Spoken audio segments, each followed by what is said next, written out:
This is only this, akhi. Only this. Akhi, there's no only this in Islam. Wallahi, there's never been only this in Islam. Everything in Islam is revealed by Allah. And Allah will not reveal only this. Allah will reveal things that are beneficial for you, that will take you to Jannah and protect you from the fire. Every single thing in Islam. So then we must hold on to the sunnah of his sunnah sallallahu alayhi wa sallam and the rightly guided khulafa, and we must bite on it with our molar teeth. Meaning you must strive to follow the sunnah. He said because every innovation will lead astray, and everything that is astray, that is deviant, is going to land in the hellfire.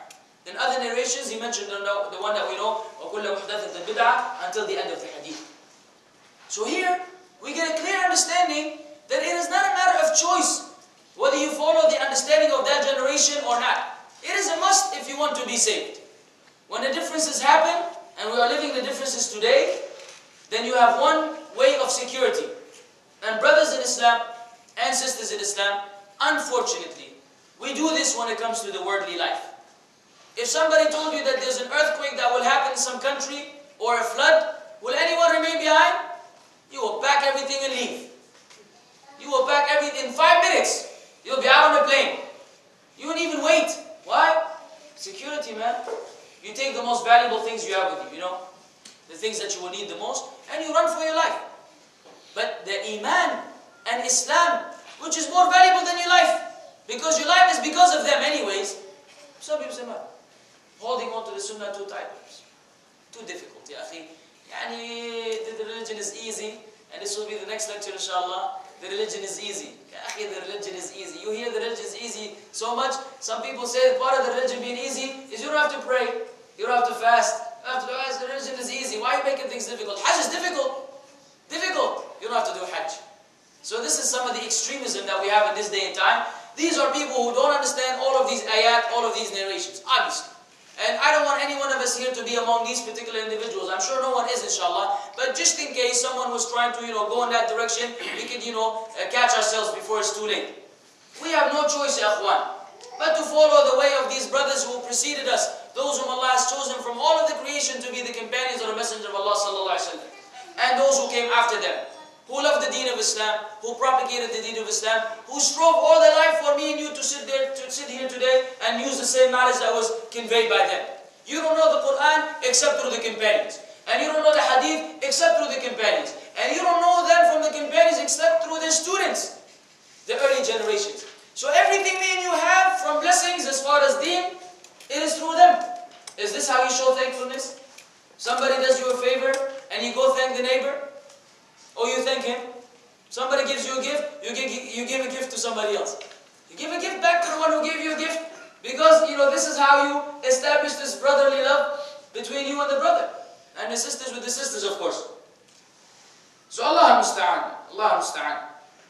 The most decisive narration and crucial in this context here is the one that is really scary.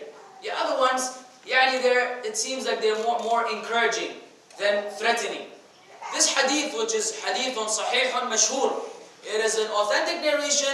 It is famous, narrated by most of the muhaddithin, Ibn Majah, Abu Dawood, An-Nasa'i, Tirmidhi, and others, where the Prophet ﷺ said, افترقت اليهود على 71 فرقة وافترقت النصارى على 72 فرقة وستفترق أمتي على 73 فرقة كلها في النار إلا واحدة قالوا من هي يا رسول الله قال من كان على مثل ما أنا عليه وأصحابي. This hadith is all that you need. The Messenger of Allah, peace be upon him, said, the Jews have divided into 71 sects or denominations. And the Christians have divided into 72 sects or denominations. And my ummah, the Muslims, shall divide into 73. All of them in the hellfire. Except one. Now the companions, knowing how keen they were on being rightly guided, they couldn't leave this occasion without asking, who are they? They were so humble that they don't even think that it is about them. Naturally you will think they know he's speaking about them, right? Who else? But they were so humble They belittled themselves so much. They thought that they were such bad people that they had to verify whether they are these individuals or not. Or even asking, who are they, O Messenger of Allah? Who are they, O Messenger of Allah? He said, whoever is upon what I am and my companions. That's it. 72 sects will be going to the hellfire. Why? Because they disregarded that which the Prophet Muhammad ﷺ was upon and his companions. This hadith is sahih. It is authentic. And it is a warning for any believer living from the time until the day of judgment. If you want to go straight to Jannah, now pay attention. When we speak about these 72 sects, we're not saying that these people will never go to Jannah. Right? Because Prophet ﷺ said, Ummati, my ummah, meaning they're still among the Muslims. We're not speaking about those whose shirk or innovation has taken them beyond the pale of Islam. We're talking about those who are still within the boundaries of Islam. Those who are still among the Muslims will divide into these 73 sects, and all of them will be doing the actions of the people of the hellfire unless Allah wills otherwise. Right? But their way of life, their methodology is that will lead to Jahannam. And the only group of people who will not go there are those who are upon what the Prophet Muhammad ﷺ was upon and his companions. And how do you know? You need a lecture. Or if you don't want to hear a lecture, you need to buy a book. Get a book about the companions of the Prophet Muhammad ﷺ. You don't even have to buy a book, ya Shaykh. Now you can say, if you go online, you go to Google it up. And put the companions of the Messenger of Allah, and you will get hundreds of links. Of course, you refer to the reliable ones. And you just look at these individuals and then look at yourself. You will cry. When you observe and you compare yourself to them, you will think you are nothing. Absolutely nothing. Really, if you want to compare one of us to one of them, ya Shaykh, we are far behind. We are far behind. And still, we need to be upon their path. So what about the one who's far behind and doesn't want to imitate them? Doesn't want to follow them? Or claims to be following them, but not living it out in his life? All of these are warnings for those who have understanding. Those who have a heart that listen. Those who listen to the reminder and follow the best of it. These are warnings from Allah subhanahu wa ta'ala. Warning from the Prophet ﷺ telling us, prophesying what will happen to the ummah. And we are living this prophecy today. We see the division, ya akhwan. You see the various sects in Islam. So many. And they continue to divide on daily basis. The same group that was one group wind up branching off into other groups. And the group became more group and more group. We don't even know where this is going. So a person says, where am I going to go? What is the solution? We say it's easy. See how they did it? And follow their way. Follow them because they were safe. They were safe. Following people today may not necessarily be safe. And I will quote to you something from Ibn Mas'ud radiallahu anhu wardah, which emphasizes this particular statement. I'm going to read it by wording because I don't want to take a chance of making a mistake. So be patient with me. He said, Abdullah ibn Mas'ud, you know, the virtuous scholar among the Sahaba radiallahu anhu wardah. He said, people will not cause to be in good as long as knowledge emanating from the companions of Muhammad sallallahu alaihi wasallam and their elders reach them. If however knowledge comes to them by the way of their young and their desires diversify, they will be ruined. He said, whoever amongst you seeks to adopt a path, should take to the way of the dead, those who have died. Speaking about the companions in the early generations. Since the living are not safe and secure from being put to trial. You know, those who are alive, he may be upon the deen one day, and he may turn away the next day. Those who died in the state of goodness, khalas, they're stamped already. So this is more safe. He said, the companions of Muhammad sallallahu alaihi wasallam, possess the most pious hearts of this ummah. The most pious hearts of this ummah were the most profound in knowledge and the least constraint of this ummah. A people whom Allah chose for the companionship of His Prophet sallallahu alaihi wasallam and the establishment of His religion. So know their rights and adhere to their guidance, for they indeed were upon the straight way. This particular statement is from his understanding of the same narration that he narrated about the straight path. Remember, he's the one who narrated the hadith of the one path. And he is telling you how he understood it. He said, for they indeed, they were upon the straight way. The companions of the Prophet Muhammad sallallahu alaihi wasallam. He said, we emulate and do not set precedents. We follow and do not innovate. And we will not deviate as long as we hold on to the narrations. He also said, follow and do not innovate, for indeed you have been sufficed. You've been given plenty. You have from the sunnah plenty that does not require that you innovate anything or practice any bid'ah. You have plenty from the sunnah. Al-Awza'i said, knowledge is that which emanates from the companions of the Prophet Muhammad sallallahu alaihi wasallam. As for anything else besides this, it is not knowledge. Knowledge is only what they have. Everything else is not knowledge. And unless your knowledge today is in accordance with their knowledge, then you don't have any knowledge. That's what it is. That's what they said. He said, again, patiently restrict yourself upon the sunnah.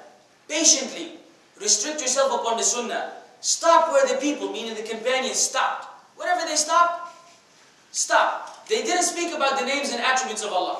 They did not compare Allah to His creation, nor did they deny the attributes of Allah. But now this is very common, that a Muslim will deny the names and attributes of Allah because they believe that it is resembling the creation of Allah. They didn't discuss these things, don't discuss these things. Now it is required for you to have knowledge. Otherwise, back then, these were not among the things that they discussed. They had adab with Allah subhanahu wa ta'ala.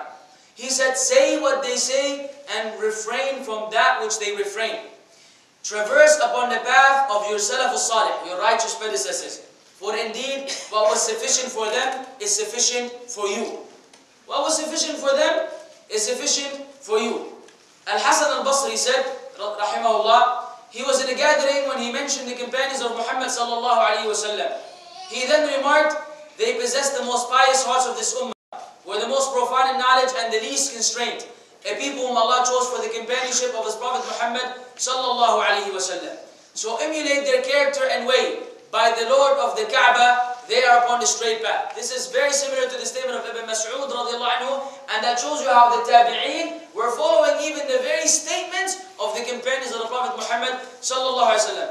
Imam Abu Hanifa rahmatullahi alayhi, he said, he was questioned, what is your comment on the speech innovated by the people regarding Al-A'rab and Al-Assam, speaking about the names and attributes of Allah? He replied, statements of the philosophers. Statements of the philosophers. He said, take to the narrations and the way of As-Salaf, the righteous predecessors, and beware of every newly invented matter, for it is indeed an innovation. This is quoted by As-Suyuti. There are many statements actually that were mentioned by the righteous predecessors dealing with this particular concept, which I will not have the time actually because we started late to deal with all of them. But really, let me conclude this particular lecture with this ayah. This ayah is in reference to this hadith. This ayah and the ayah and the hadith, they go hand in hand. And it is how the righteous predecessors understood the ahadith that I quoted to you earlier in the light of this ayah. It is the famous ayah in Surah An-Nisa. وَمَنْ يُشَاقِقِ الرَّسُولِ مِنْ بَعْدِ مَا تَبَيَّنَ لَهُ الْهُدَى وَيَتَّبِعْ غَيْرَ سَبِيلِ الْمُؤْمِنِينَ نُوَلِّهِ مَا تَوَلَّى وَنُصْلِهِ جَهَنَّمَ وَسَاءَتْ مَصِيرًا.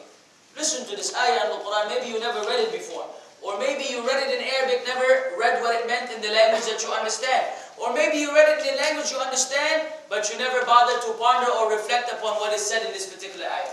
Whichever one of these three you are, let me give you take the honor to explain it to you tonight. The ayah says clearly, whoever opposes or contradicts the messenger after the truth has been conveyed to him. Now notice the addition. And follows a path other than that of the believers. Not only that, those who contradict the messenger, but also follows a path other than that of the believers, we will allow him to traverse upon the path that he chose, and we will make him enter Jahannam, and what an evil abode. Did you hear that? Whoever contradicts the messenger after the truth has been conveyed, the ayah comes to you, the hadith comes to you. If you oppose him, sallallahu alayhi wasallam, and not only that, if you follow a path other than that of the believers, who are the believers at that